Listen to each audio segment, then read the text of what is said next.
Oke, kalau tidak ada, apakah sudah terlihat, teman-teman?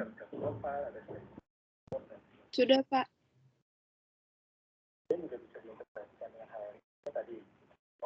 Oke. Jadi kita kemarin sudah sampai di sini ya, isomer geometri, di mana salah satu contohnya adalah isomer cis dan trans. Nah, jadi sama seperti senyawa organik yang ada di kimia organik ya. Jadi senyawa kompleks dengan bilangan koordinasi 4 di mana geometri molekulnya itu merupakan square planar, kita bisa memperoleh suatu isomer geometri yang disebut sebagai cis trans isomer ini ya. Yang sudah kita diskusikan kemarin. Nah, jadi bentuknya tidak ada yang baru ya. Jadi kalau dia posisi dari ligannya itu berseberangan seperti ini, maka isomer yang kita dapatkan adalah isomer trans. Sedangkan kalau dia posisinya berdekatan seperti ini, ya, ini yang kita sebut sebagai cis. Dan seperti layaknya isomer ya, meskipun rumus molekulnya itu sama, maka rumus sifat dari molekul tersebut completely different ya. Ini contohnya kita melihat senyawa kompleks PTCl2NH3 2 kali di sini yang konformasi cis ini memiliki sifat yang aktif sebagai anti kanker, dan sekarang memang sudah dipakai secara komersial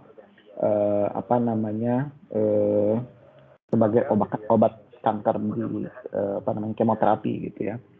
Sedangkan yang transnya ini tidak memiliki aktivitas apapun ya terkait dengan aplikasinya sebagai senyawa anti kanker. Jadi itu perbedaannya. Nah, ini hubungannya ada dengan karena kemampuan molekul tersebut berinteraksi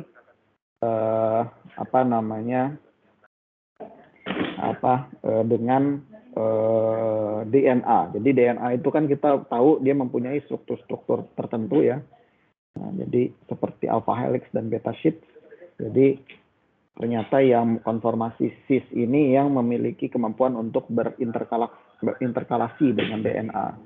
Nah, sedangkan yang trans ini tidak mampu. Nah, kemudian kalau kita itu kalau misalnya setnya adalah MA2B2, artinya M ini adalah atom pusat, A ini adalah ligan yang berbeda gitu ya. Nah, kalau misalnya ligannya terdiri dari 3 tipe, ya 3 tipe ligan yang berbeda, apakah dia masih bisa membentuk cis dan trans? Nah, ternyata bisa ya. Jadi contohnya seperti di sini nih. Jadi tidak seperti di senyawa organik, kita harus punya 2 konstituen yang sama gitu ya. Nah, di sini kalau dia konstituennya lebih dari 2, 3 misalnya di sini ya. Jadi kita punya 3 tipe ligan, A, B, dan C. Kita masih tetap bisa mendapatkan geometri cis dan trans. Ya, isomer cis dan trans. Nah, jadi sejauh masih ada 2 ligan yang sama. Ya, jadi contohnya seperti ini. Ya, jadi B dan C-nya bisa saja berbeda gitu ya, tapi ini sama. Nah, ini yang cis, kemudian ini yang trans.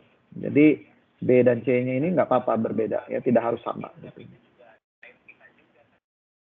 Nah, kalau misalnya 4-4-nya berbeda, ya seperti ini. Jadi kalau kita punya ligan semuanya berbeda. Jadi kalau kita punya senyawa kompleks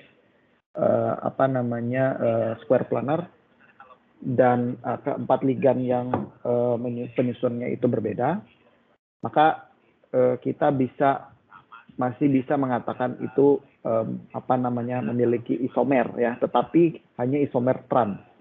Jadi kita ambil salah satu perspektif.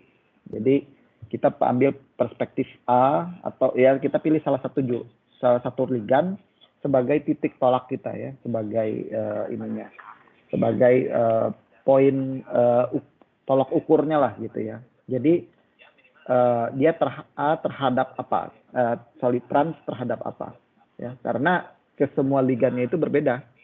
Nah, jadi seperti itu. Jadi ini adalah perbedaan senyawa organik, cis trans yang di organik dan cis trans yang ada di anorganik ya. Jadi seperti itu. Oke, nah misalnya ini contohnya seperti ini. Jadi kita ambil tolak ukurnya A. Jadi A trans ke B. Jadi ini yang membedakan misalnya A trans dengan C. Jadi dua molekul ini merupakan dua molekul yang berbeda, gitu ya. Nah ini juga sama A trans dengan D, gitu ya. Jadi kita seperti itu ininya. Oke, nah kemudian kalau kasusnya itu ligannya bidentat atau dia bisa berikatan dengan dua sisi gitu ya. Jadi ligannya mempunyai kemampuan mengikat di atom pusat melalui dua atom yang berbeda, maka kita juga bisa mendapatkan konformasi cis dan trans seperti ini contohnya. Jadi bisa cis, jadi seperti ini cis. Jadi misalnya ini nitrogen, ini oksigen gitu ya. Nah, bisa seperti ini kebalikannya. Jadi ini ditukar saja, tinggal di split. Jadi dia akan menghasilkan konformasi lawannya, yaitu trans. Oke? Jelas sampai sini ada pertanyaan? Iya Pak, cukup jelas Pak. Oke. Nah, itu untuk yang senyawa kompleks dengan geometri square planar. Ya, jadi dia cuma bisa membentuk cis dan trans. Nah, tetapi kita tahu juga waktu kita membahas geometri minggu lalu bahwa senyawa kompleks dengan koordinasi 4 ini juga memiliki bentuk yang lain, yaitu tetrahedral, which is yang lebih lebih stabil ya. Nah, tetrahedral ini kalau teman-teman bayangin, dia mirip seperti metana kan ya bentuknya ya, CH4. Nah, kita ingat dulu di organik ya, molekul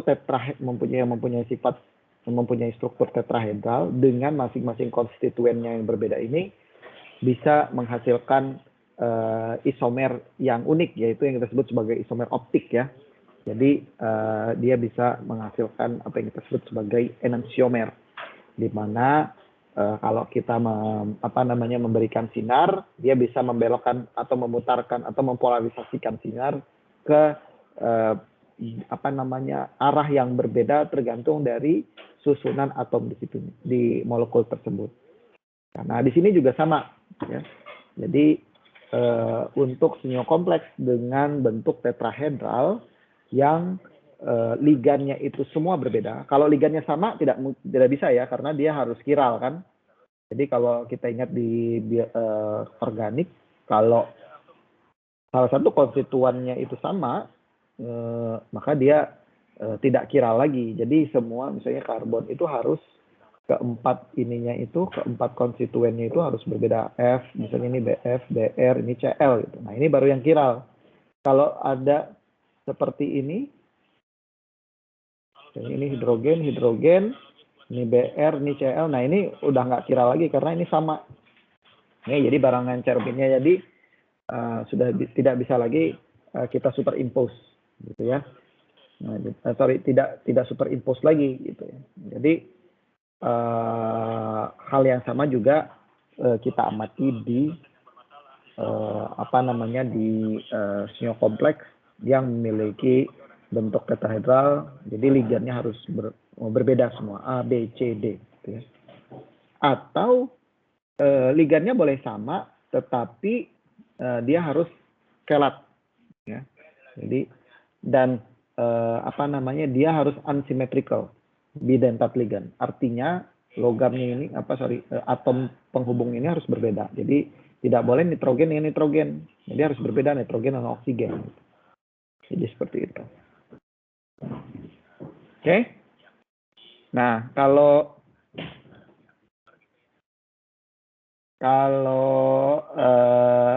apa namanya? Kalau di organik mungkin ada yang masih ingat tipe kiralitasnya seperti apa? Ada yang masih ingat nggak? R dan S gitu ya? S sama R, Pak. Nah, kira-kira ada yang bisa menjelaskan nggak RS itu apa? Mungkin untuk refreshment kita aja di sini.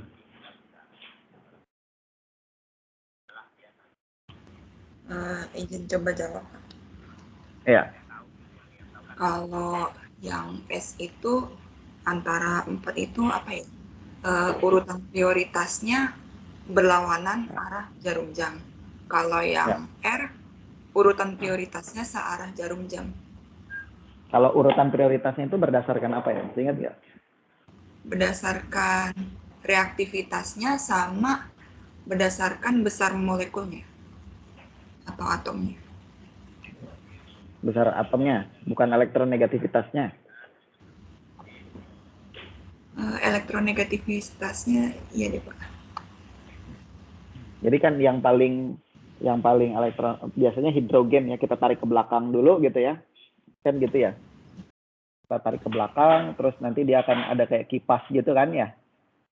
Kalau salah satu konstituennya itu ke belakang, jadi dia akan menjadi kipas gitu. Nah, ini kan tergantung dia urutannya ke kiri atau ke kanan. Nah, jadi nanti kan tinggal kita lihat prioritasnya seperti apa gitu ya dari kalau nggak salah, mungkin saya lupa ya, kalau nggak salah elektronegativitas ya. Jadi hubungannya dengan elektronegativitas. Nah, bedanya kalau di sini kita tidak ada itu ya. Jadi tidak ada karena kan ligan kan nggak ada hubungannya sama konformasi itu ya. Jadi dia cuma mempengaruhi polarisasi different directions. Saya nggak tahu apakah ini kita lambangkan dengan positif atau negatif. Itu ada juga yang melambangkan positif dan negatif. Atau ada juga yang menggambarkan D atau L, dextro, televo, kiri dan kanan. Nah, itu yang di sini. Tapi tidak ada spesifik seperti di organik yang ada R ataupun S, konformasi R ataupun S. Ya, itu saja bedanya. Tapi konformasi isomer optiknya sama, basisnya sama, mirip seperti yang di organik. Oke, plus. Nah, kemudian kita lanjutkan untuk senyawa kompleks dengan bilangan koordinasi 5. Sampai sini ada pertanyaan nggak? Jelas ya? Jadi kita sudah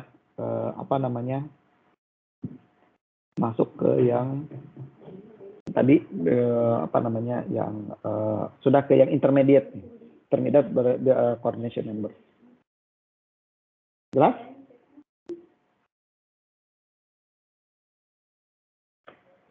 Oke, nah kalau bilangan koordinasi 5, kita kan punya dua geometri ya, trigonal bipiramid dan square piramid.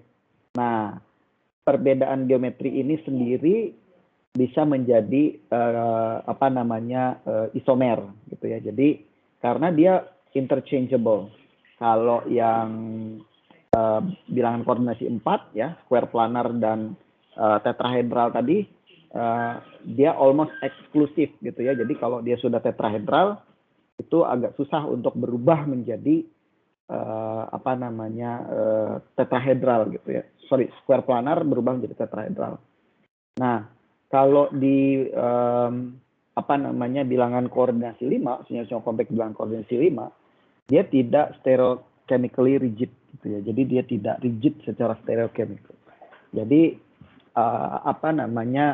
senyawa tersebut bisa berubah dari yang square piramid menjadi trigonal bipiramid. Contohnya di sini NiCN5. Jadi dia bisa bisa dalam bentuk square piramid seperti ini. Atau salah satu di sini turun ke bawah jadi trigonal bipiramid. Ya, jadi ini turun ke bawah, salah satunya ini ke sini. menjadi geometri trigonal bipiramida. Ya, jadi dan dua-duanya ini eksis di dalam kristal yang sama. Oke,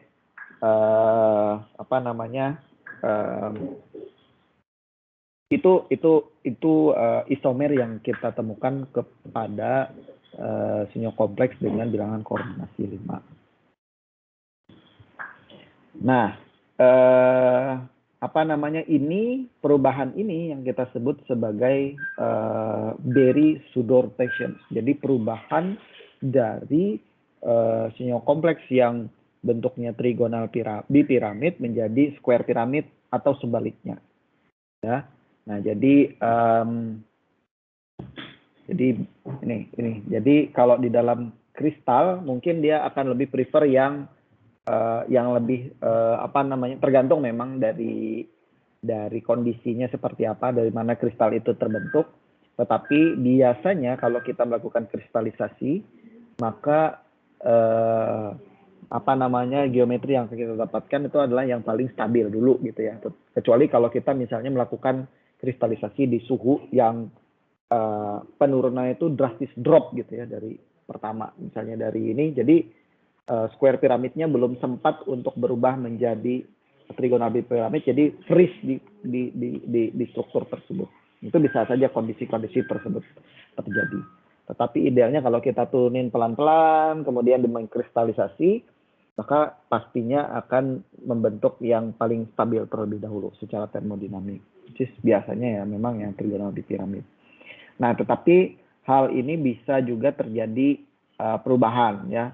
Nah, ini yang tadi saya bilang terjadi fenomenanya itu kita sebut sebagai Berry-Sudor rotation. Nah, jadi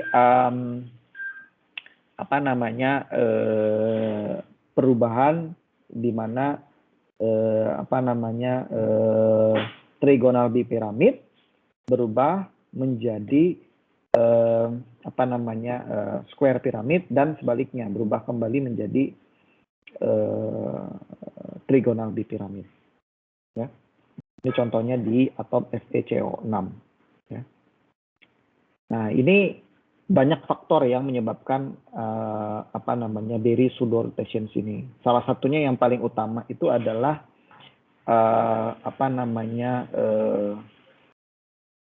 sterik dan sifat elektronik dari ligan itu sendiri. Nah, kita tahu bahwa misalnya kalau ligannya berbeda, pasti dia akan take out space lebih. Kalau ligannya bulky ya, besar misalnya kalau kalian bayangin, maka dia akan lebih prefer di posisi yang mana gitu ya. Nah, ini sebenarnya sesuai dengan teori Vesper ya. Jadi teori Vesper, pendekatan Vesper kita juga bisa apply di sini. Kalau Vesper kan tolakan-tolakan elektron ikatan dan pasangan elektron bebas kan ya. Nah, kalau di sini juga sebenarnya kita bisa memandang dari perspektif itu, ya, jadi elektron-elektron bertolakan dari konsep elektroniknya, atau steriknya. Jadi kalau ligan yang ukurannya besar ya pasti dia akan lebih prefer secara logika saja di tempat yang tolakannya itu paling rendah, atau posisi atau jarak dari dirinya dengan ligan yang lain itu paling rendah. Nah, itu kan kalau kita lihat di sini pasti kalau misalnya dia square piramid, ini yang paling ideal posisinya. Karena di sini kalau dia menempati di posisi aksial, jarak masing-masing ini kan 90 derajat gitu ya. Nah, kalau di sini ya ini 90 derajat, ini 120. Tinggal di mana ligan itu akan berada. Nah, ini saya ada satu link yang mungkin teman-teman bisa coba lihat. Nanti kalau coba saya klik ya, bisa jalan ya. Bentar.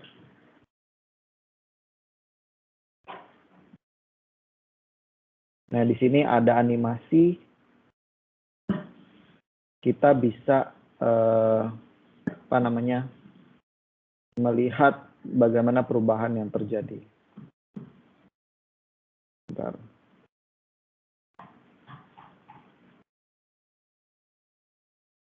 Oke, bentar saya stop share dulu.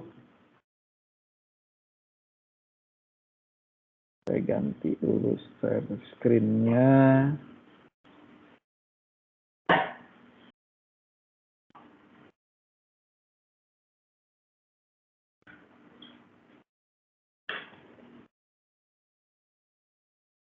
Sudah kelihatan nggak? Sudah, Pak. Oke. Sudah. Nah, jadi kalau link yang tadi teman-teman klik, maka kalian akan langsung masuk ke website chemtube3d.com. Nah, di sini sebenarnya banyak. Jadi teman-teman bisa explore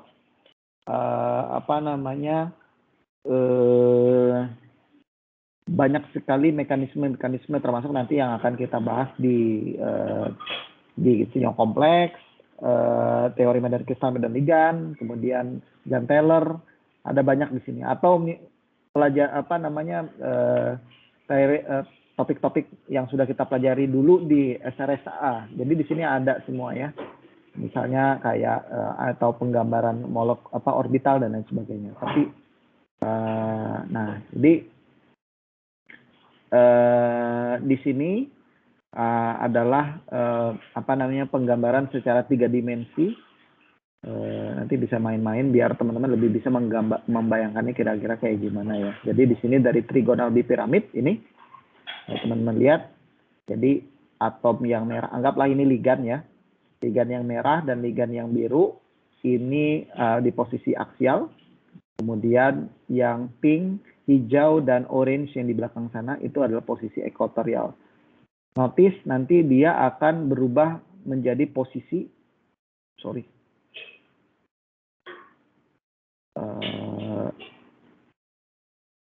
kalau saya play. Nah, dia berubah menjadi square planar.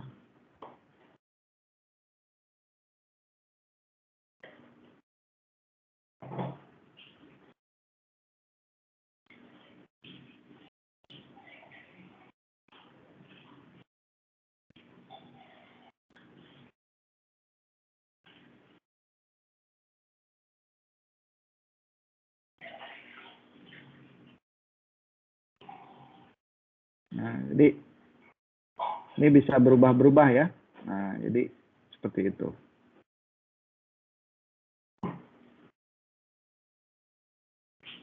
Memang ini balik jadi trigonal bipiramid lagi ya. Tapi misalnya seperti ini. Nah, kalau dia stop di sini jadi square pyramid, tapi dia terus jalan ya. Nah, biasanya itu yang terjadi. Nah, ini kan dia jadi square pyramid ya. Kalau kita lihat, nah ini kan seperti itu. Nah, ini square pyramid. Gitulah. Nah, kalau dia terus jalan, dia kembali menjadi bipiramid, trigonal bipiramid. Nah, jadi seperti itu. Ini teman-teman boleh ganti misalnya bentuknya kayak gini, atau begini. Ya. Bisa coba lihat-lihat sambil diputar gitu ya.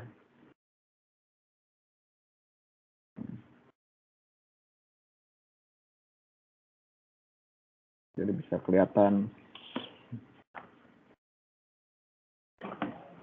Oke. Nah, itu yang kita sebut sebagai Berry pseudo rotations, di mana ada interchange antara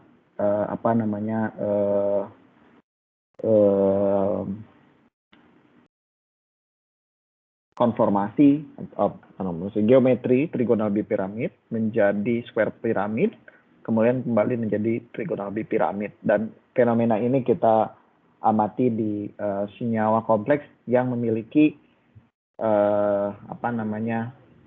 bilangan koordinasi 5 ya. Nah, di sini teman-teman ini.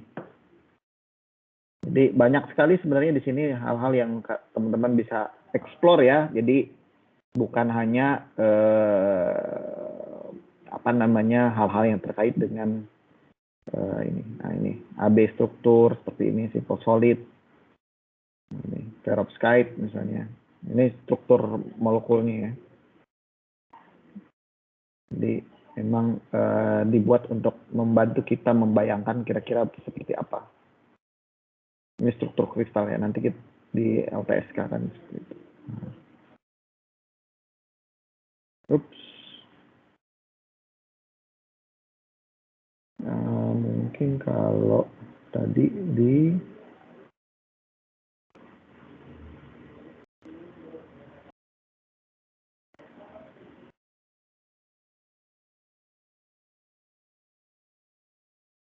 bentar, mana tadi spektroskopi, molekular orbital.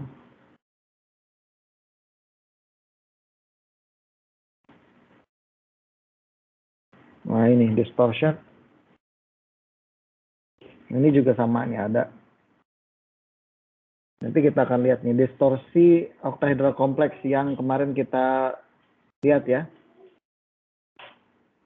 Nih menjadi dari tetrahedral, oktahedral menjadi trigonal prisma. Ups, sorry.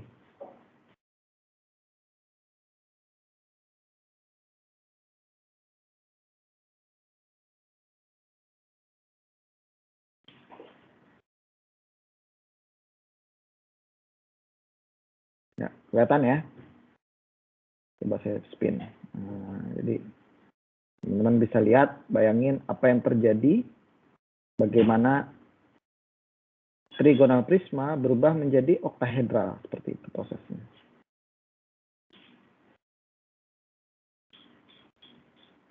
Oke, jelas? Nanti bisa main-main sendiri, explore sendiri website ini. Saya kira website ini cukup interaktif ya, jadi teman-teman bisa manfaatin untuk lebih belajar bagaimana perubahan-perubahan itu terjadi. Oke, sampai sini ada pertanyaan? Balik ke sini lagi. PPT-nya sudah balik ke ini enggak? Oh, sudah balik ke PPT lagi enggak? Enggak ya?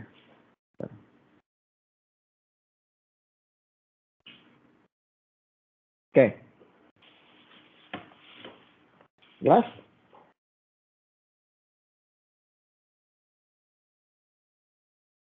Jelas, Pak. Jelas, Pak. Oke. Bentar.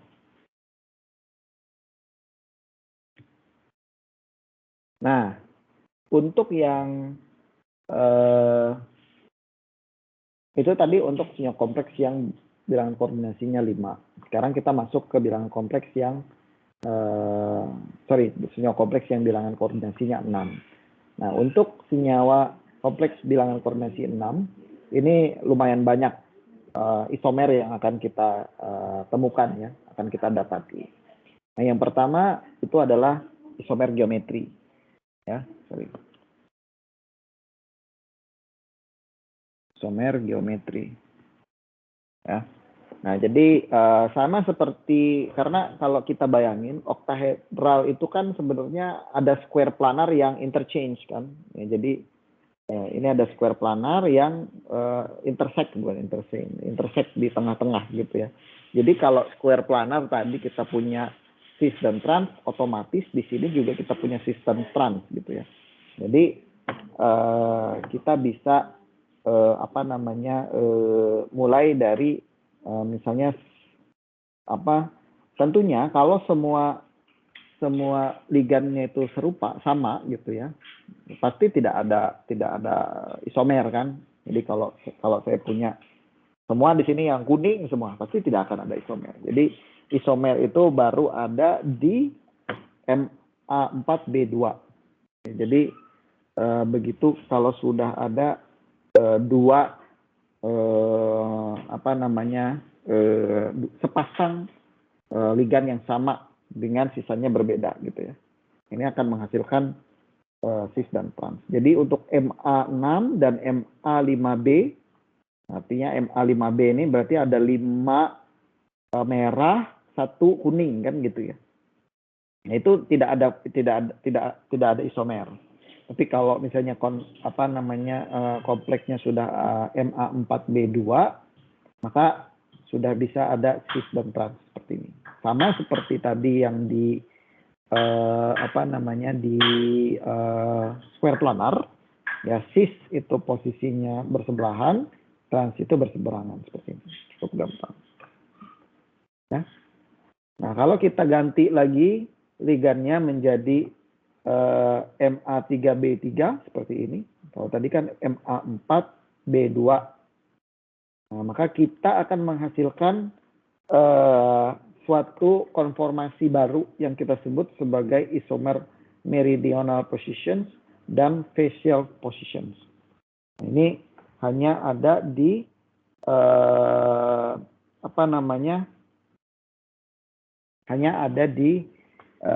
temukan di senyawa kompleks dengan koordinasi 6 di mana ligan itu bagi dua, split ya, 50-50. Jadi 50% A, 50% B atau MA3B3 seperti ini. Nah, kapan kita sebut sebagai meridional, kapan kita sebut sebagai facial. Jadi meridional itu kalau misalnya susunan ligan yang sama itu membelah meridional sphere. Jadi kalau kita bayangin oktahedral itu seperti bola gitu ya, di mana masing-masing ligan itu berada di permukaan bola tersebut, maka yang kita sebut sebagai isomer yang meridional itu artinya ligannya itu membelah bolanya itu. Jadi dia membelah tengahnya. Jadi kalau kita punya bola gitu ya, nah ini di tengahnya gitu. Ini belakang. Nah, kalau dia posisinya seperti ini membelah bola, itu kita sebut sebagai meridional. Nah, sedangkan yang facial dari namanya aja sebenarnya sudah kita bisa bayangin ya. Jadi dia tidak meng-cross section bola tersebut, tetapi dia ada di permukaan. Jadi seperti ini posisinya. Atau yang di belakang sana ya, kalau kita mengambil pendekatan dari ini. Jadi ini yang meridional, ini yang facial, gitu ya. Jelas sampai sini?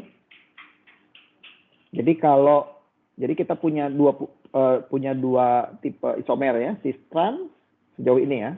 Kemudian ada lagi yang disebut sebagai meridional dan facial isomer. Jadi yang meridional itu kalau kita hubungkan ligan-ligan yang sama tadi, itu dia akan membelah bola oktahedral tersebut. Meridional position. Nah, kalau yang facial dia berada di permukaannya. Gitu. Dia tidak membelah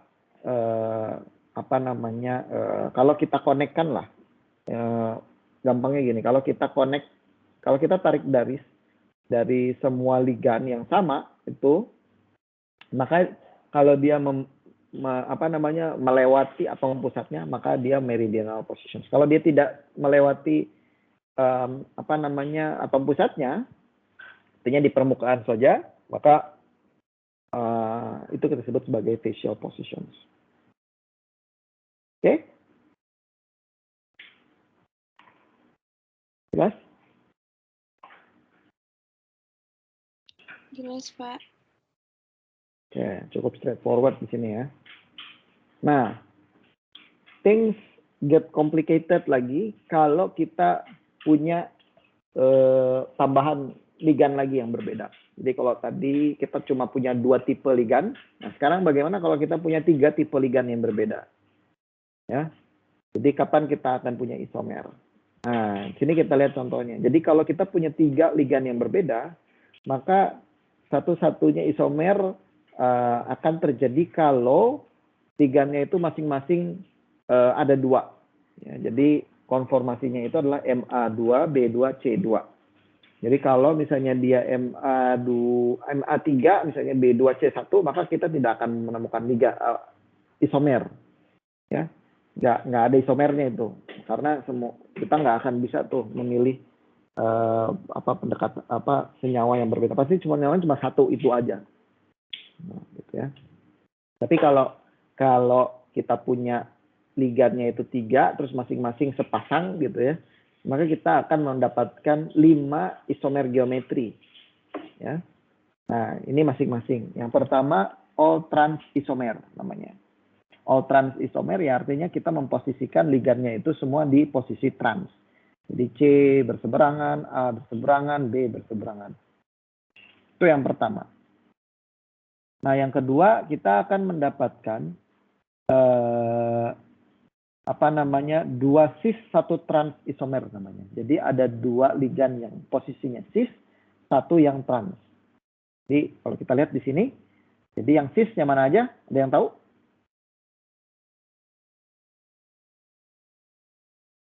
Ada yang bisa mengidentifikasikan? Yang BC. BC yang cis, yang A yang trans kan ya. Nah, jadi seperti itu. Itu yang kedua isomer yang kedua. Nah, isomer yang ketiga ini kebalikannya, 2 cis 1 trans isomer. Tapi yang transnya itu yang B. Ya. Jadi kemudian sama ada lagi 2 cis 1 trans yang transnya adalah yang C.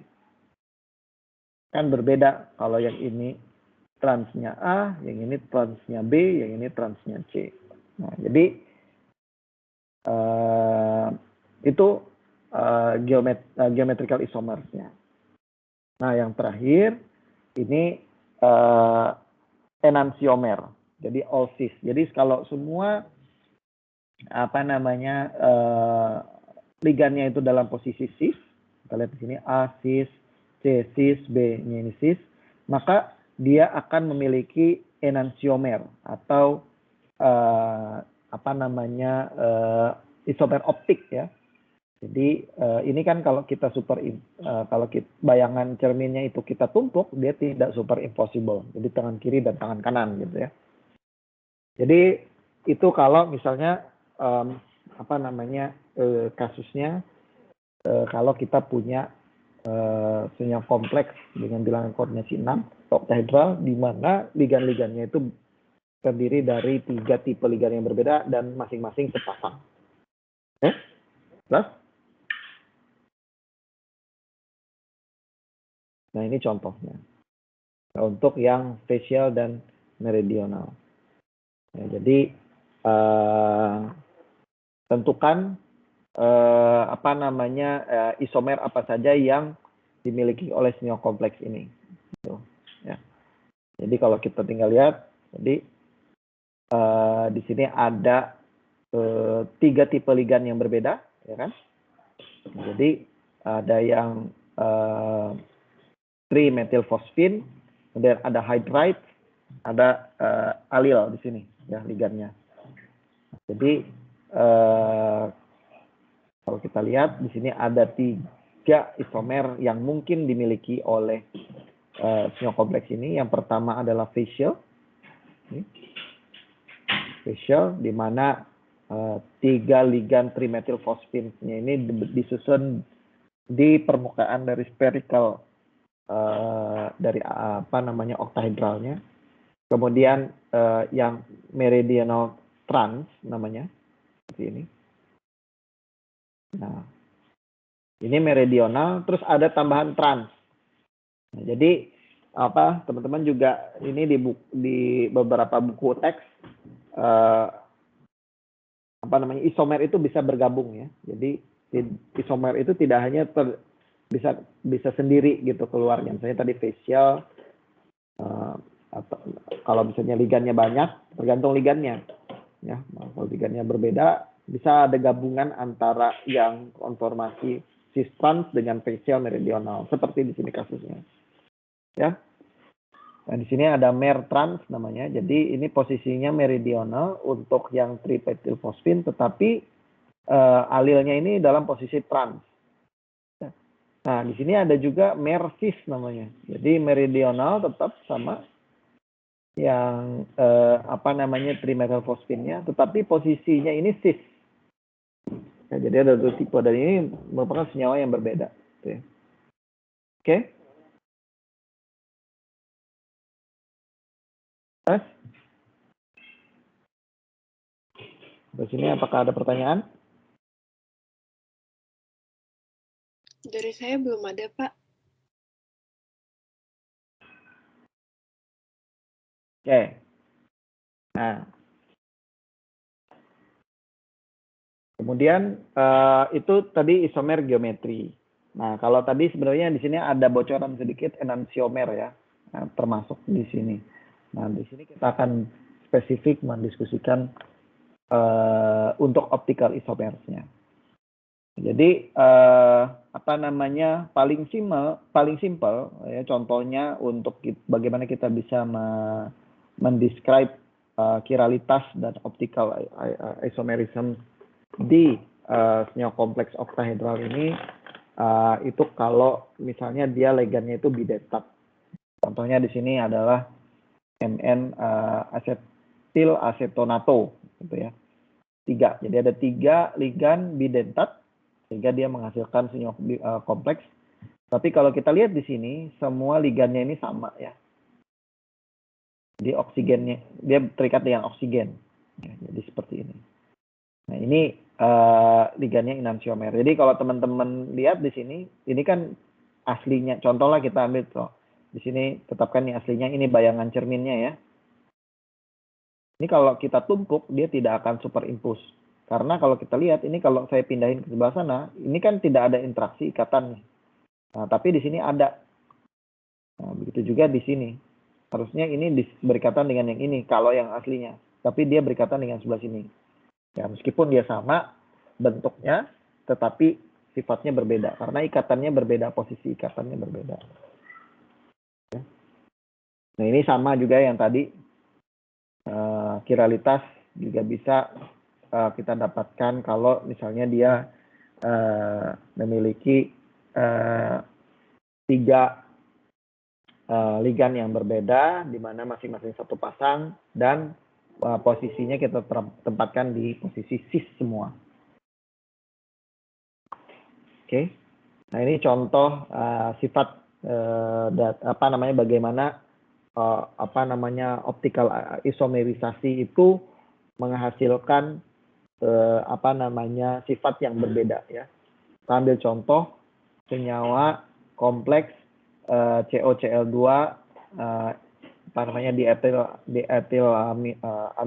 diaminoeten 2 kali ya, enantiomer. Jadi kita punya 2 ligan Cl, kemudian kita punya 2 ligan bidentat masing-masing sepasang diaminoeten ya, di sini. Nah, kalau kita lihat di sini, kalau misalnya konformasinya cis, di mana Cl ini berdekatan seperti ini, maka warna dari kristalnya itu menjadi warna biru. Ya. Jadi seperti ini. Jadi violet ya, bukan biru, violet. Nah, tetapi kalau posisi Cl-nya ini kita letakkan di posisi aksial, satunya lagi. Ini kan satunya di aksial, satunya ekuatorial ya.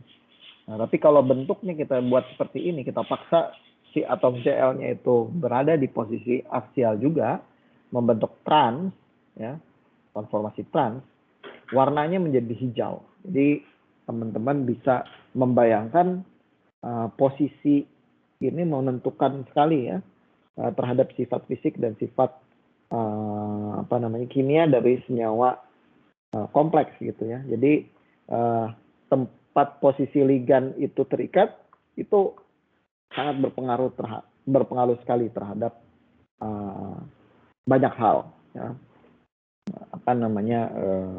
Salah satunya di sini warna. Warna kan sebenarnya bagaimana dia bisa berinteraksi dengan menyerap cahaya ya, menyerap energi cahaya. Jadi seperti itu. Oke. Ada pertanyaan sampai sini?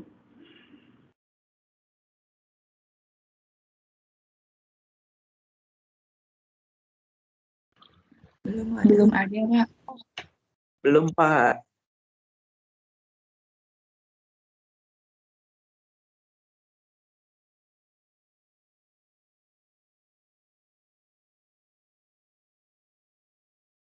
Oke, lanjut. Nah, kemudian di senyawa oktahedral ini juga ada juga yang kita sebut sebagai isomer delta dan lambda. Nah, ini yang mungkin paling sering akan teman-teman temui ya. Jadi kalau ini mirip seperti R dan S kalau di organik ya, tetapi kalau di organik kan tetrahedral, kalau di sini oktahedral. Nah, jadi ini tergantung nanti kalau di organik itu kan prioritasnya kita lihat dari putaran yang mana R, yang mana S itu dilihat dari tadi ya, prioritas dari konstituen dari senyawa hidrokarbon itu tadi, metana. Nah, kalau di sini konformasi delta dan lambda isomer ini kita dapatkan kalau misalnya senyawa kompleksnya itu merupakan senyawa kompleks chiral, di mana ligannya itu adalah ligan bidentat masing-masing, ya. Jadi ligannya itu dilihat dari atas. Ya. Jadi kalau ini contohnya di sini adalah senyawa kompleks etilendiamin kobalt 3, ya.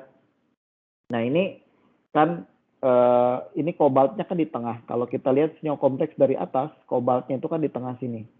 Nah, ini kan dia berinteraksi dengan ini ya. Nah, ini senyawa kompleks kayak gini kita lihat dari sini nih. Ini mata kita tuh di sini. Maka kita akan melihat kalau dari atas itu seperti ini. Nah, jadi yang mana yang isomer delta, yang mana yang lambda, itu tinggal kita lihat ikatan antara ligan bidentatnya. Jadi kalau ikatan ligannya itu dari atas bawahnya itu dari kiri ke kanan searah dengan jarum jam. Ini kan ligan yang di atas, ini ligan yang di bawah kan gitu ya. Ini ligan yang di atas, ini ligan yang di bawah, ligan yang di atas, ligan yang di bawah gitu. Atau saya pakai warna lain lah. Bukan ligan ya, atom dari ligan bidentat itu.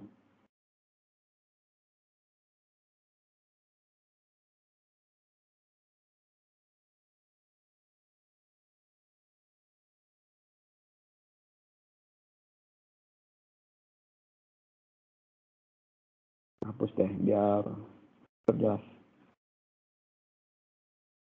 Ganti pen warna. Ini ligan yang merah ini adalah atom dari ligan bidentat yang ada di atas. Nah, sedangkan ini yang biru ini atom dari ligan yang ada di bawah. Ya, kebayang ya? Nanti di sini sebenarnya juga ada nih di ChemTube. Nanti teman-teman bisa lihat sendiri. Nah, kalau urutannya atas bawah itu dari searah dengan arus jarum jam, maka itu yang kita sebut sebagai isomer deltanya. Nah, kalau yang lambda ini itu kebalikannya. Jadi ini kan di bawah. Ya, kemudian kalau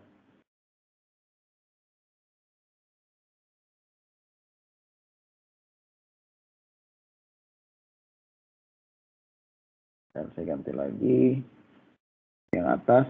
Nah, ini kan kebalikannya kan, urutannya ke sebelah sana. Jalannya itu. Jadi bukan ke sini tapi ke sana. Ya, ini yang kita sebut sebagai isomer deltanya. Lambdanya. Ya. Kebayang nggak? Kalau saya belibet nih ngejelasinnya, atas bawah. Hah? Bisa ngebayangin nggak? Belum, Pak. Boleh diulang sekali lagi. Bentar. Sorry, saya sambil makan. Atau kita langsung lihat di ChemTube-nya aja ya. Bentar.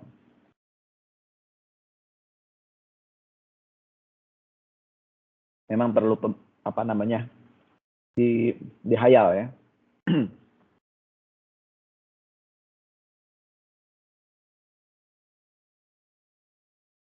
Oke. Nah. Sudah kelihatan belum? Belum, Pak. Oke, bentar saya pindah. Oh, Masih ini PPT, Pak. PPT, bentar. Saya pindahin ke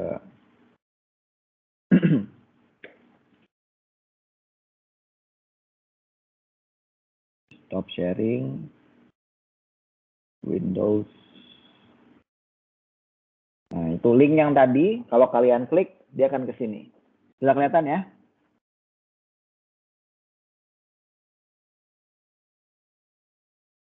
Kelihatan nggak? Sudah, Pak. Sudah, Pak. Pak. Lihat, Pak. Nah, jadi ini kan oktahedral kan begini nih. Nah, bayang nggak oktahedralnya? Kan oktahedral nih, ya kan? Ini posisi ekuatorial, ini posisi aksial. Tetapi yang kita lihat itu dari atas. Nah, jadi gini. Jadi bukan oktahedralnya, kalian bayangin geser dikit seperti ini, sampai kalian punya segitiga gitu. Ngikutin nggak? Bisa ngebayangin nggak? Sekali lagi ya, ini oktahedral nih. Ini oktahedral yang biasa kita lihat lah di buku-buku kan gitu ya. Jadi ada posisi aksial, ekuatorial. Nah, jadi posisi aksialnya itu kalian dorong ke belakang. Jadi di dalam pikiran kalian bayangin posisi aksialnya itu didorong ke belakang. Sana. Dorong ke belakang, tek. Ya, sekitar 45 derajat. Sehingga kita ngelihatnya itu dari sisi permukaan antara masing-masing ligan. Jadi ada 3 ligan yang di atas, 3 ligan yang di bawah. Jadi membentuk kayak bintang David gitulah ya. Kayak David Stars gitu ya, kayak lambang Israel gitu. Bayang nggak? Bisa membayangkan nggak? Kebayang. Ngikutin nggak semua? Karena ini krusial nih, kalau concernnya di mana? Kalau teman-temannya.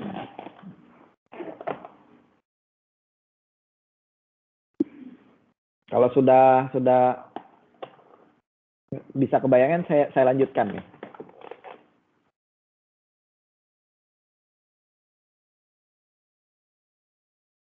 Iya, Pak. Sudah terbayang.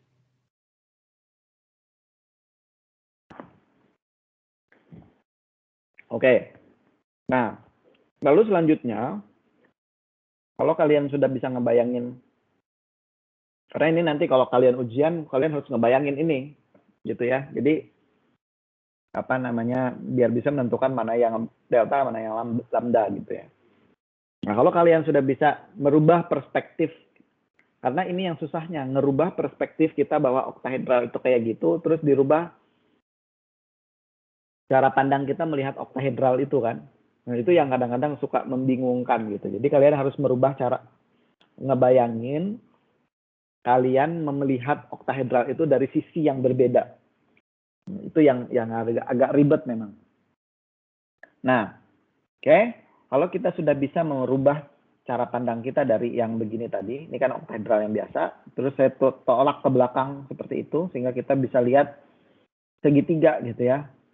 Segitiga di atas dan segitiga di bawah.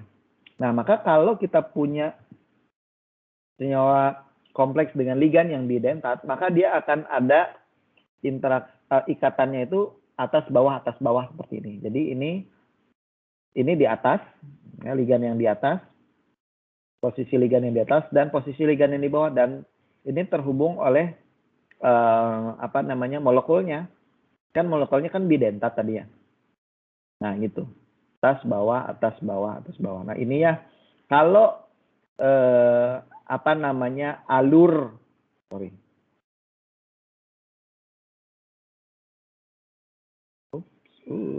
Oops, oke. Oops, stop kekecilan. Nah, kalau alur atas ke bawah, atas ke bawah, atas ke bawah, ini searah dengan jarum jam, itulah yang kita sebut sebagai konformasi delta. Kalau sebaliknya, kalau ini bawah ke atas, atas ke bawah, atas ke bawahnya itu kebalikannya. Jadi kalau kalian setelah kalian pindahin perspektif, kita lihatnya segitiganya itu kebalikannya seperti ini. Nah, maka ini kan dari kiri ke kanan ya. Dari kanan ke kiri kan kebalikannya, atas bawah, atas ke bawah, atas ke bawah. Itulah yang kita sebut sebagai konformasi lambdanya. Ya. Jelas? Nih kalau dikit ini. Kalau saya putar, play.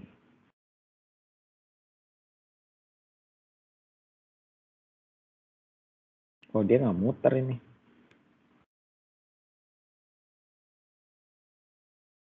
Nggak bisa muter kayak yang tadi. Nah, ini regardless kalian mau yang ini di atas, mau yang biru di atas ataupun yang merah di atas, tetap dia kebalikannya jalannya gitu ya. Biru tetap di atas, terus kalau kita ikutin dia tetap turunnya ke sebelah kanan gitu, sebelah kiri gitu. Karena memang konformasinya ini beda dengan yang ini. Kalau yang ini tetap ke kanan. Jelas ya bedanya ya. Kalau saya balik mau yang biru yang di atas ya. Nah, gini. Nah, tetap dia tetap ke kanan. Searah jarum jam. Biru atas, merah di bawah. Biru atas, merah di bawah. Tetap searah jarum jam. Tetap dia delta. Ya. Bisa ngikutin ya? Pak, kalau Ya. pakai yang gambar garis itu lihatnya gimana, Pak? Kalau yang 3D kelihatan sih arahnya. Kalau yang di kanan itu pakai gambar garis kan. Oh, ini. Ya ini. Oh. Ini sebenarnya merepresentasikan yang tadi aja. Nah, ini kalian kan punya dua segitiga kan ya? Nah, segitiga yang Pak. di atas, segitiga yang di bawah. Yang di bawah itu yang biru ini. Nah, ini kalau dia putus begini, ini berarti di bawahnya. Nah, jadi atas, bawah, atas, bawah, atas, bawah. Kalau dia searah jarum jam, dia delta. Nah, ini kan kebalikannya nih, atas, bawah, atas, bawah, atas, bawah. Ini kan kebalikannya kan muternya. Berawanan dengan arah jarum jam kan. Nah, ini yang lambda gitu. Jelas nggak? Oh iya Pak, jelas Pak. Berarti lihat segitiga atas bawahnya itu ya Pak? Ya, jadi kalian ngebayangin itunya dulu. Jadi memindahkan perspektif oktahedral itu yang susahnya. Jadi memang harus sering latihan nih. Jadi kalau cuma ikut sekali, terus nggak di follow up dengan latihan, nah, kemungkinan besar nanti akan agak kesulitan gitu ya, merubah perspektif cara pandang itu yang berbeda, yang susah. Karena memang otak kita terbiasa melihat yang seperti itu. Tricky partnya di situ. Oke, ada lagi yang mungkin masih belum paham? Bapak, nanti garis lengkungnya ini dikasih tahu di soal ya Pak? Soalnya kayaknya itu yang nunjukin arahnya gitu ya Pak? Iya, biasanya ada di soal. Tetapi biasanya kan dia akan ada dua gitu ya. Dua-duanya ini pasti akan eksis. Biasanya kalian suruh diberikan soal satu aja gitu ya dalam bentuk rumus molekulnya gitu ya. Misalnya kayak tadi nih. Nah, misalnya nih COOX 3 min gitu ya. Nah, kalian disuruh menggambarkan isomer apa saja yang mungkin ada di senyawa ini. Kan dua-duanya pasti ada ini gitu ya. Tergantung gitu ya. Tergantung ininya. Jadi paling itu aja pertanyaan soalnya.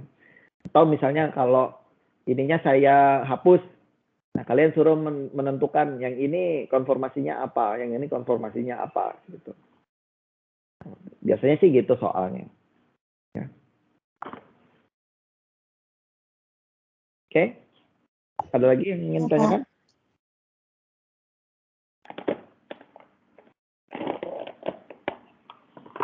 Oke. Kalau tidak ada kita kembali ke PPT sebentar.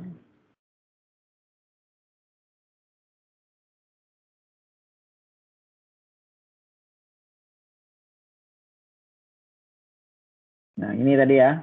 Jadi, teman-teman tinggal menentukan mana yang isomer delta ataupun lambda. Nah, kemudian kiralitas itu tidak hanya terjadi karena posisi ligan. Kalau yang kita lihat tadi kan karena implikasi dari posisi ligan yang berbeda kan ya. Jadi misalnya tadi kita posisinya di posisi cis semua, maka dia akan menghasilkan kiralitas. Nah, tetapi di beberapa kasus itu kiralitas dari senyawa kompleks itu tidak hanya dihasilkan dari bagaimana kita memposisikan ligan saja, tetapi dari ligannya itu sendiri. Karena ligan kita tahu kan dia biasanya ada yang terbentuk dari senyawa organik kan, yang kita sebut sebagai organologam. Organologam kan senyawa kompleks yang ligannya adalah senyawa organik. Nah, kalau senyawa organiknya itu sudah kiral duluan, nah, di sini ada beberapa contoh senyawa organik yang bisa menjadi ligan dari senyawa kompleks atau atom pusat membentuk senyawa kompleks. Dan ligannya itu sendiri sudah memiliki kiralitas duluan. Nah, ini yang kemudian menghasilkan kiralitas atau isomer optik di senyawa kompleks secara keseluruhan. Ligan-ligan ini kita sebut sebagai privilege ligan. Ini biasanya tidak available di alam ya. Ini ligan-ligan yang disintesis secara spesifik gitu ya. Nah, ini cara contohnya padol gitu, kemudian dupos, box, diop, binol, binap. Binap ini yang mungkin teman-teman saya nggak tahu apakah familiar atau tidak. Jadi ini yang sering dipakai untuk sebagai pewarna ya di kanker riset. Jadi kalau kita mau melihat kanker, warnanya dia akan menghasilkan warna yang tertentu ya, karena dia bisa berinteraksi. Jadi ini binap ligan ini atau binol ini juga sering dipakai. Ya, jadi dia dirinya sendiri sudah kiral duluan, sehingga begitu dia berinteraksi dengan atom pusat membentuk senyawa kompleks, dia akan menghasilkan kiralitas yang berbeda. Oke, jelas? Nah, jadi itu adalah beberapa key points terkait dengan bagaimana senyawa-senyawa kompleks itu bisa menghasilkan ligan yang berbeda. Jadi kalau kalian bayangin banyak sekali senyawa kompleks cuma satu, tapi dia bisa karena dia banyak isomernya, jadi dia menghasilkan warna yang bermacam-macam. Contohnya warna saja gitu ya. Jadi kalian bayangin reaktivitasnya. Jadi seberapa besar potensi dari senyawa kompleks ini. Jadi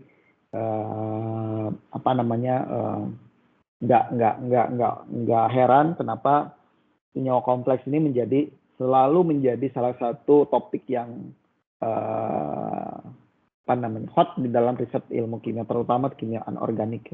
Jadi kenapa orang selalu berbicara kimia anorganik selalu menghubungkannya dengan senyawa kompleks. Padahal senyawa organik kan ada kristal, ada mineral dan lain sebagainya. Tapi yang paling sering direpresentasikan sebagai senyawa orang organik itu adalah riset di bidang senyawa koordinasi. Karena memang aplikasinya banyak, satu molekul itu aja bisa banyak sekali hal yang bisa kita lakukan gitu ya. Kita mainin itu banyak. Misalnya kalian satu aja molekul, kalian ganti ligannya dengan yang lain, dia warnanya udah berbeda. Tapi kalau kita berbicara warna, misalnya aplikasinya bisa untuk screen, bisa untuk display dan lain sebagainya, elektronik dan lain sebagainya. Jadi hal-hal seperti itu yang bisa dijadikan sebagai tapi memang masih banyak lagi contoh-contoh dan isomer yang sekarang dan sampai sekarang pun masih berkembang terus ya. Jadi begitu senyawa baru keluar, kita mungkin akan mendapatkan jenis isomer yang berbeda lagi. Cuma sejauh ini itu yang mungkin basicnya kalian harus pahami tadi. Jadi dari senyawa kompleks dengan yang paling sederhana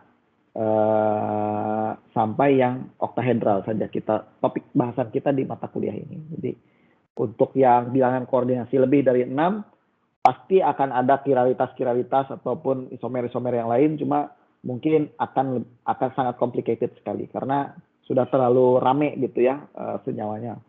Nah, biasanya ini memang untuk menjadi ranahnya di pasca lah gitu ya. Jadi kalau untuk teman-teman yang masih di S1, pemahaman sampai sampai oktahedral itu aja sebenarnya sudah cukup, dan pengetahuan itu nanti mungkin bisa menjadi modal kalau misalnya yang lebih curious membaca lagi di bilangan koordinasi yang lebih besar. Jadi prinsipnya sama gitu ya.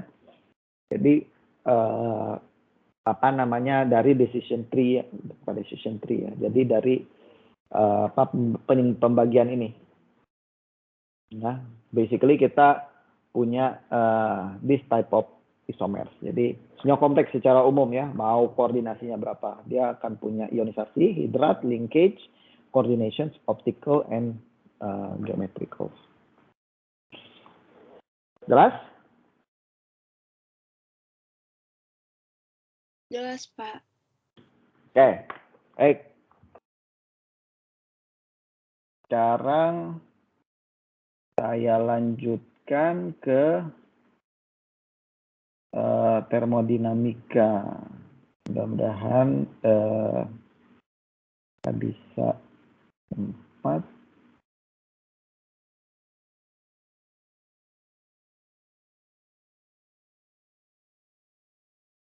Nah, kalau kita berbicara termodinamika, jadi ini setelah kita sudah tahu apa itu senyawa kompleks, kemudian strukturnya seperti apa gitu ya, tata namanya seperti apa. Nah, jadi next-nya itu adalah kita mendiskusikan kestabilannya. Jadi sudah terlihat ya? Nah, kalau kita berbicara kestabilan, seberapa stabil sih suatu senyawa itu ya?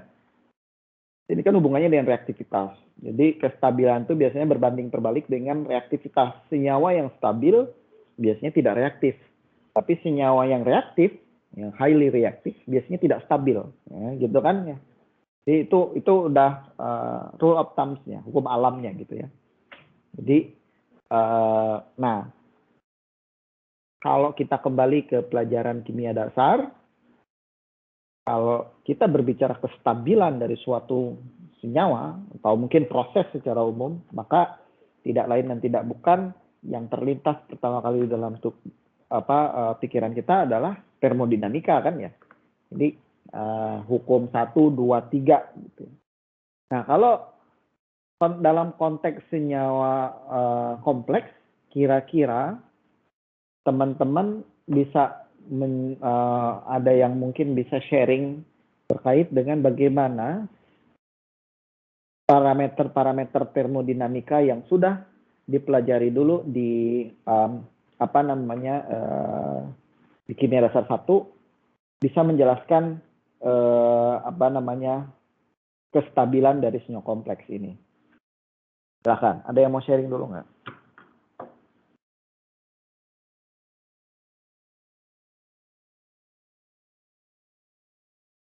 Atau secara umum deh, secara umum. Kalau kita mau mengatakan senyawa itu stabil, parameter apa yang kita gunakan? Parameter termodinamik apa yang kita gunakan? Kan parameter termodinamika kan banyak ya. Silakan, ada yang mau saya mengingatkan kita kembali nggak? Konstanta stabilitas bisa nggak, Pak? Konstanta stabilitas itu apa? Konstanta lambangnya apa? Oh ya, Pak. Hah? Kak. Kak. Nah, itu ngitungnya gimana? Yang ingat nggak? Jujur kurang, Pak. Kurang ingat. Ada lagi?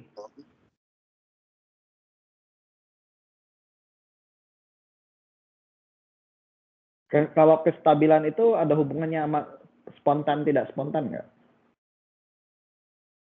Kan tadi kalau kita berbicara reaktivitas, artinya kalau kita mereaksikan senyawa A nih dengan senyawa B menjadi senyawa C.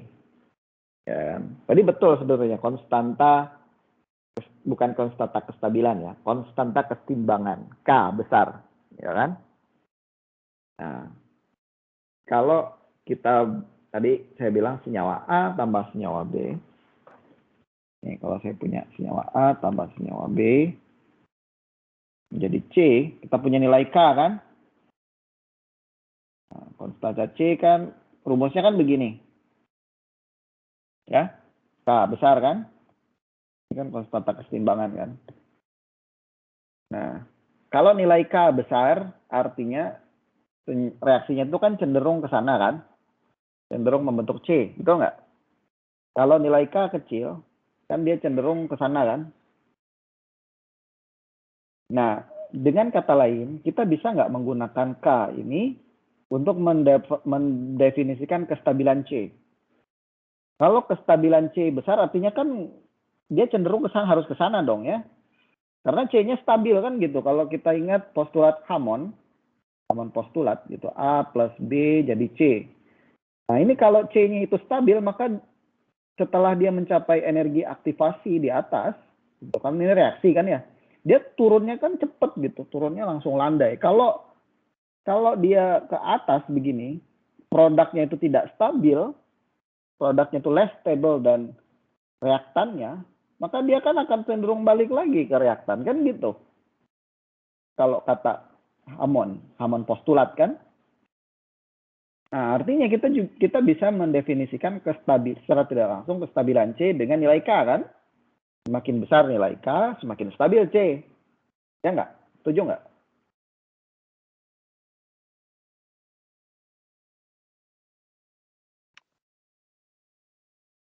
Iya, Pak. Setuju, Pak. Iya, Pak. Untuk K. Nah, tetapi termodinamika, K ini kan bukan parameter termodinamika kan? Parameter termodinamika itu apa aja? Ada yang masih ingat? Saya kasih satu entalpi. Kan termodinamika itu kan energi. Kalau K itu kan konstanta ya. Termodinamika itu kan hubungannya sama energi kan. Hukum pertama termodinamika itu kan energi tidak bisa diciptakan, tidak bisa dimusnahkan. Dia hanya bisa berubah menjadi dari bentuk yang satu ke bentuk yang lain kan.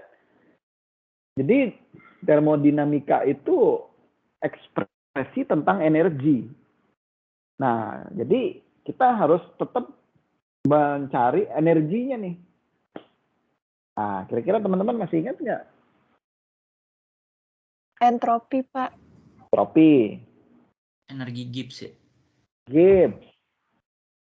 Mana ini yang betul? Gibbs atau entropi atau entalpi? Yang menunjukkan kestabilan dari suatu senyawa. Jadi kalau saya mau bilang CO2, ini kan ini riset saya ya, ini saya sedikit spoiler untuk riset saya. Nah, kan riset saya itu bagaimana kita bisa mengubah CO2 yang merupakan emisi gas kontributor utama dari gas emisi kontributor utama terhadap global warming gitu ya. Nah, kita mau berubah CO2 menjadi fuel yang disebut sebagai solar fuel generation atau waste to fuel kan gitu. CO2 kita rubah jadi metanol gitu kan. Nah, tetapi CO2 itu sangat stabil. Gitu ya. Susah banget ngerubahnya. Sama kayak air. Air itu kan molekul yang sangat stabil kan ya. Which is kenapa sangat susah untuk memecah air menjadi hidrogen dan oksigen. Menjadi air sebagai bahan bakar kan. Dream kita semua adalah menggunakan air sebagai bahan bakar. Karena air kita pecah, water splitting itu kan air pecah dua jadi hidrogen, jadi oksigen. Hidrogennya bisa kita pakai sebagai bahan bakar, reaksikan dengan oksigen, balik lagi ke air produknya. Jadi dia muter situ-situ aja kan. Reaksinya itu cycle. Kalau fossil fuel, hidrokarbon, kita bakar dengan oksigen, dia masukkan CO2 dan O2. Nah, CO2 dan O2 sangat susah untuk balik lagi ke hidrokarbon. Kecuali dengan fotosintesis kan gitu ya. Nah, jadi CO2 plus O2 menjadi glukosa. Tapi glukosa menjadi minyak bumi perlu jutaan tahun kan gitu. Nah, tapi kalau kita pakai bahan bakar itu basisnya hidrogen, tinggal kita bakar dengan oksigen menjadi air kembali. Airnya itu kita pecah jadi balik lagi hidrogen dan oksigen. Tapi H2O itu sangat-sangat stabil. Nah, parameter apa yang kita gunakan untuk mendeskripsikan bahwa seberapa stabil sih oksigen? Ada nggak parameternya? Kan gitu pertanyaannya. Bagaimana kita bisa menjelaskan sama orang oksigen itu stabil? Stabil dari siapa kan gitu? Dari ketiga, Gibbs bukan Pak. Hah? Jadi bisa tahu spontan atau enggak. nah betul. Jadi energi Gibbs-nya secara umum, ya. Jadi delta G. Jadi sebenarnya sama konsepnya dengan yang ini. Cuma ini dikonversi menjadi delta G. Ya, jadi delta G itu kan kalau nilainya negatif, maka kita sebut sebagai proses ini adalah spontan kan gitu ya. Proses ini spontan. Nah, delta G itu kan ada dua rumusnya. Delta G sama dengan apa? Kalau dari konsep hukum termodinamika kedua itu delta H minus T delta S kan gitu ya. Tapi delta G juga sama dengan minus RT dan K. Nah, K-nya itu yang ini. Kan gitu. Ya. Nah, inilah yang akan kita coba definisikan di sini. Jadi, bagaimana kita bisa menghubungkan delta G ke spontanan atau kestabilan dari suatu senyawa kompleks dengan nilai K-nya. Ya. Jadi, ini yang tadi saya singgung di awal. Ya. Jadi, kalau kita punya suatu reaksi kimia, ini dari senyawa kompleks, kesetimbangan ya. Nah, jadi kan kalau pembentukan senyawa kompleks itu juga sebenarnya reaksi kesetimbangan. Nah, nilai K ini kan sebenarnya sama ya konsep K ini. Mulai dari Ka, Kb, Kw, Kf, Kd, Ksp itu sama aja. Dia merupakan senyawa kesetimbangan, senyawa reaksi-reaksi yang bisa bolak-balik. Ya, reaksi kesetimbangan, ya, maka dia akan memiliki nilai K, konstanta equilibrium. Dan konstanta equilibrium ini yang mendefinisikan kemana arah dari reaksi itu berjalan. Nah, mungkin secara spesifik Kf di situ merupakan ekspresi dari nilai konstanta pembentukan senyawa kompleks. Jadi ini biasanya atom pusat, ini ligan, ini senyawa kompleksnya gitu ya. Dia ada nilai K. K-nya itu dalam bentuk Kf. Jadi itu sebenarnya yang jadi bukan hal yang baru.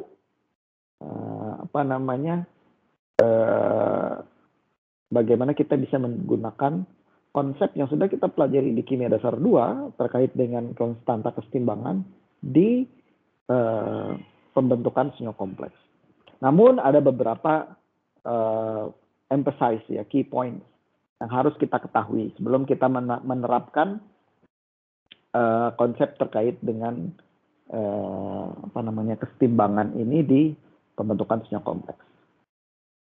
Nah, ini yang pertama. Jadi kalau kita lihat di sini konstanta formasi atau Kf ini, ya, ini biasanya digunakan untuk mengekspresikan seberapa kuat interaksi antara ligan terhadap atom pusatnya relatif terhadap ligan air pelarutnya ya, biasanya air gitu ya. Jadi Kf kan biasanya kita melakukan reaksi kimia itu dalam aqueous solutions ya. Misalnya saya mau mensintesis ligannya itu amonia. Jadi nilai Kf di situ adalah bukan rasio ya. Jadi perbandingan, kan juga perbandingan ya. Apa maksudnya?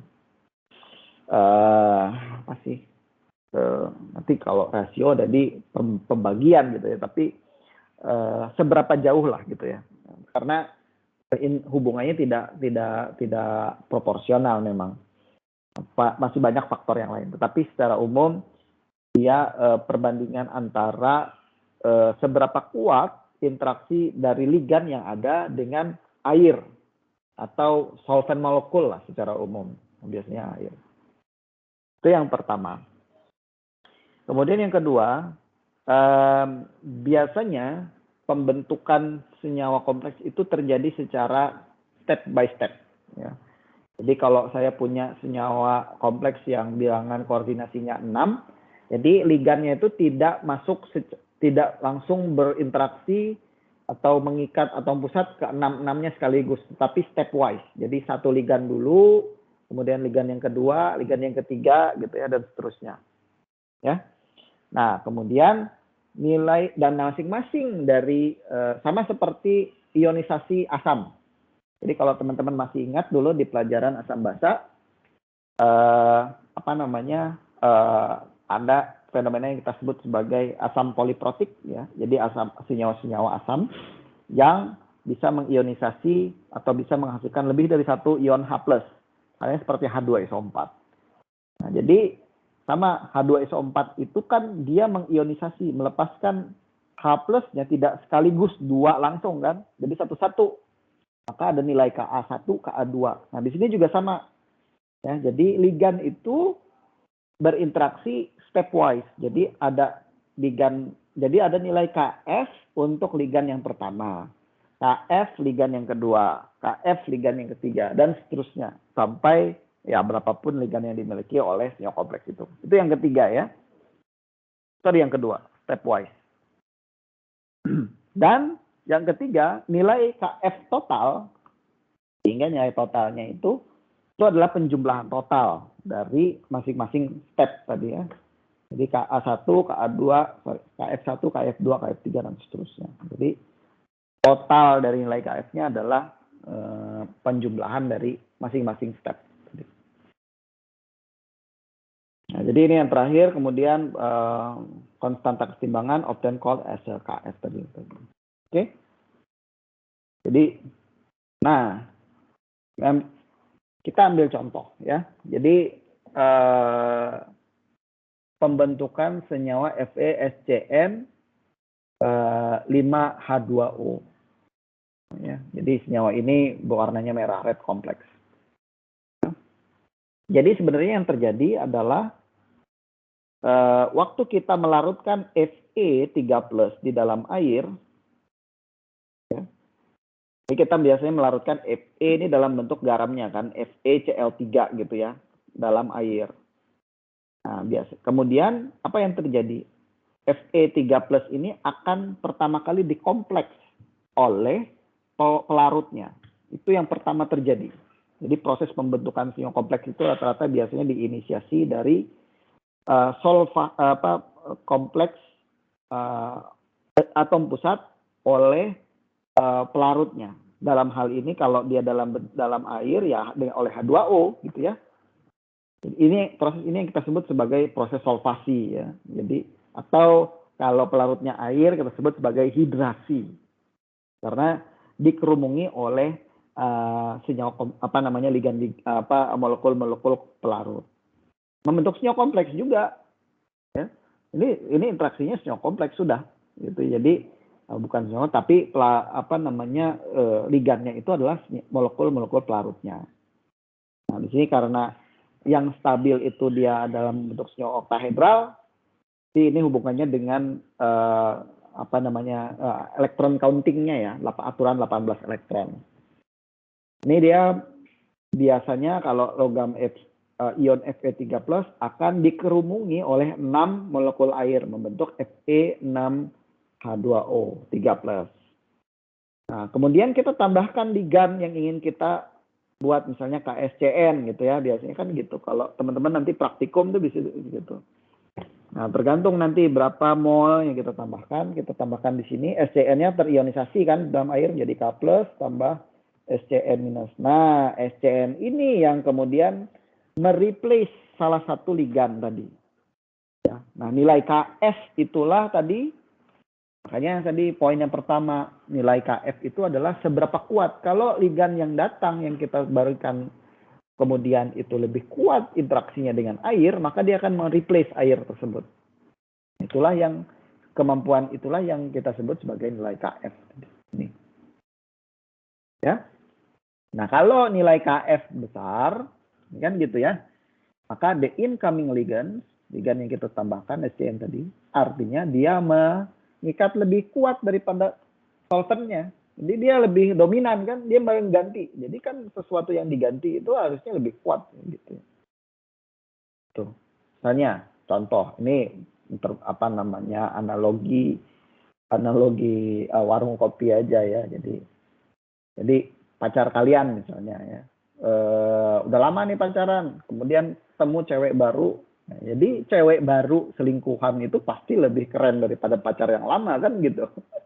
Nggak mungkin kalau pacarnya lebih keren pacar yang lama ya, nggak mungkin dia selingkuh kan gitu. Jadi the incoming ligand, incoming species yang datang itu hanya bisa akan mereplace ligand yang sudah existing kalau dia lebih keren kan gitu ya. Kan gitu. Jadi akan menghasilkan bind more strongly than the solvent. Kalau KF-nya small, ya, jadi kalau ini sebaliknya, kalau nilai KF-nya kecil, maka the incoming ligands-nya pasti mempunyai kemampuan mengikat yang lebih lemah daripada air, karena dia nggak bisa mereplace, mengganti. H2O-nya tidak tergantikan gitu ya. Oke, jelas sampai sini? Jelas, Pak.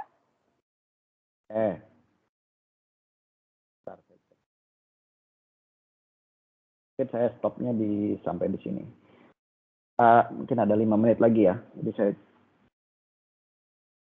Oke, nah ini contoh. Let's consider another reactions. Itu untuk yang ini. Kita ambil contoh yang lain, nikel. Kalau tadi Fe, sama ya.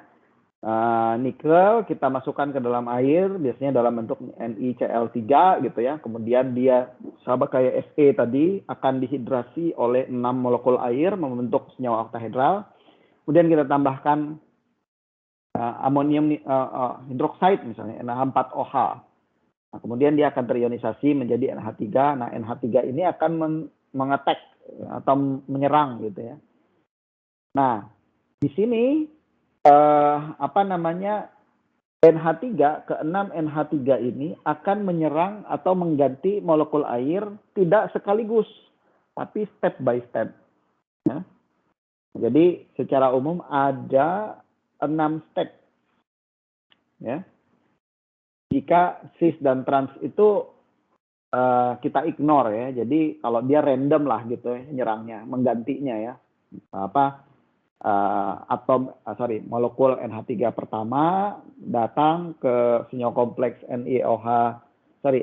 NiH2O ini mengganti satu molekul air. Kemudian NH3 yang kedua datang mengganti H2O yang kedua, yang ketiga dan seterusnya sampai ke 6. Tulis ada 6. Tapi kalau kita mengconsider cis dan transnya mungkin lebih dari 6 karena ada posisi-posisi yang berbeda kan gitu ya. Nah, jadi secara umum ada 6 step secara umum lah gitu ya. Nah, jadi dan masing-masing ini mempunyai nilai KF-nya. Ya, karena masuk yang pertama kalau kalian bayangin pasti akan lebih susah. Biasanya yang pertama itu pasti lebih susah gitu ya, karena masih didominasi oleh H2O. Ligandnya itu. Untuk mereplace yang pertama itu sangat susah. Nah, yang kedua pasti akan lebih mudah dan seterusnya. Gitu. Sama seperti ionisasi gitu ya. Jadi melepas yang pertama itu pasti paling mudah. Yang kedua dia sudah agak susah tuh gitu ya. Jadi seperti itu. Dan nilai masing-masing ini punya nilai KF-nya gitu ya. Nah, kemudian untuk nilai KF totalnya ini ada yang menulis KF saja, ada yang menulis beta seperti ini ya. Di beta ini nilai overall KF-nya, di mana nilai KF-nya ini merupakan pengalian ya, karena bukan penjumlahan tapi pengalian ya. Karena dia KF ini kan kalau dikali dia akan menghasilkan ini ada yang dicoret gitu ya. Jadi perkalian masing-masing multiplications dari masing-masing nilai K-nya. Nah ini jadi secara umum kalau kita baca di buku kita bisa menentukan nilai KF ya. Atau log KF lah, log K gitu ya. Dan juga kalau itu kan kita biasa pakai pH ya, di sini juga log. Jadi biar tidak terlalu banyak pangkat-pangkat seperti ini. Ini ionnya, ini ligandnya gitu ya. Jadi kalau kalian lihat bisa bandingin nih. Kalau saya punya Ca dan Mg di dalam larutan, mana yang lebih duluan terbentuk kira-kira? Kalau kita bandingin nilai Kf-nya. Menurut kalian?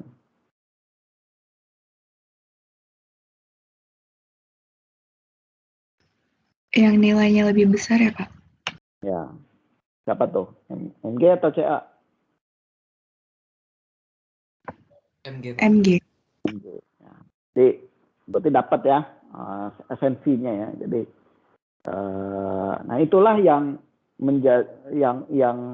menjadi dasar pengendapan, misalnya aplikasi untuk bagaimana kalian bisa mengendapkan certain logam dengan logam yang lain gitu ya. Jadi water purification kan gitu ya. Jadi kalau misalnya kalian punya sampel air sadah, kemudian kalian pakai pengompleks ya, pengkelat DTA biasanya kan gitu ya. Jadi kalau di PDAM itu kan begitu prosesnya, ditambahin aja ya DTA. Itu pengompleks, dia mengompleks logam, karena nilai KF-nya besar dia akan mengendap tuh. Dia membentuk kompleks, mengendapannya dipisahin, airnya menjadi bersih tanpa logam, kandungan logam. Jadi itu. Nah, kemudian kebalikan dari KF sama seperti nilai K juga kan ya gitu ya. Jadi nilai KF itu kalau kita balik maka dia menjadi KD di konstanta disosiasi. Tapi ya kalian bisa pilih salah satu lah. Sebenarnya sama saja. Jadi tapi biasanya kalau konstanta formasi lebih cenderung lebih disukai gitu ya digunakan karena dia menunjukkan seberapa stabil senyawa kompleks itu. Tapi KD juga sama sebenarnya. Jadi semakin kecil KD, semakin besar KD-nya, jadi semakin tidak stabil kan dia gitu. Semakin mudah terdisosiasi, artinya itu. Jadi sama saja. Oke, mungkin saya stop di situ saja. Nanti kita lanjutkan. Nah, ini kan parameter delta G tadi, kestabilan. Jadi bagaimana kita bisa menghubungkan nilai KF ini dengan kestabilan tadi. Oke, tapi karena waktu kita sudah habis, mungkin saya stop di situ saja biar tidak terlalu nanggung gitu ya pembahasannya. Silahkan terakhir kalau misalnya ada yang ingin ditanyakan.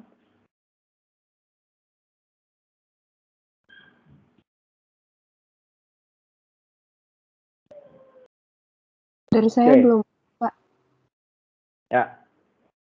Baik, kalau tidak ada yang ingin ditanyakan, mungkin dari saya cukupkan sekian saja. Terima kasih teman-teman sudah bersedia hadir untuk berdiskusi hari ini.